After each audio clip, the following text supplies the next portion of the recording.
Kenneth హేగిన్ గారితో యేసుక్రీస్తు ఒకరోజు ముఖాముఖిగా మాట్లాడుతున్నప్పుడు ప్రభు చెప్పాడంట, నా స్వరము గుర్తించడం నువ్వు నేర్చుకుంటే, వినండి చాలా జాగ్రత్తగా వినండి, నా స్వరము గుర్తించడం నువ్వు నేర్చుకుంటే నిన్ను ధనవంతుని చేస్తానని చెప్పాడంట.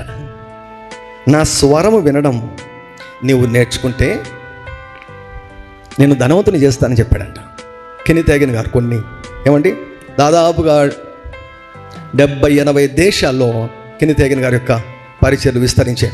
వారి క్యాంపస్ ఎంత తెలుసా? ఒకానొక టైంలో తినేదానికి తిండి లేదు కెన్నెత్ హేగిన్ గారికి.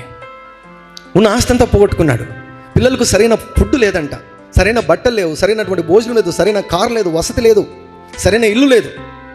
వాళ్ళ క్యాంపస్ ఎంత తెలుసా? దగ్గర దగ్గర 100 ఎకరాల క్యాంపస్ ఊరికి ఇచ్చారంట. అది కూడా టిఎల్ ఆస్బాన్ గానని, టిఎల్ ఆస్బాన్ దైవజనం, ఆయన ప్రాపర్టీ అంట. అది 100 ఎకరాల ప్రాపర్టీ. అలా కెన్నెత్ హేగిన్ గారికి దేవుడు చెప్తే రాసి ఇచ్చేసాడంట కదా. మనకు కూడా అట్లా ఒక ₹1,00,00,000 ఎవరైనా రాసిస్తే బాగుంటుంది, లేకపోతే 1 ఎకరానో 10 ఎకరాలో అలా వచ్చి రాసిస్తే బాగుంటుంది కదా. ఇలా జరుగుతాయా? జరుగుతాయి. అదే చెప్తున్నాను నేను. అలా అటువంటివి జరుగుతాయని నమ్మలేదు కాబట్టి జరగలేదు. నేను చెప్తున్నాను, విశ్వాసం వస్తుంది, నమ్మండి, అటువంటివి జరుగుతాయి.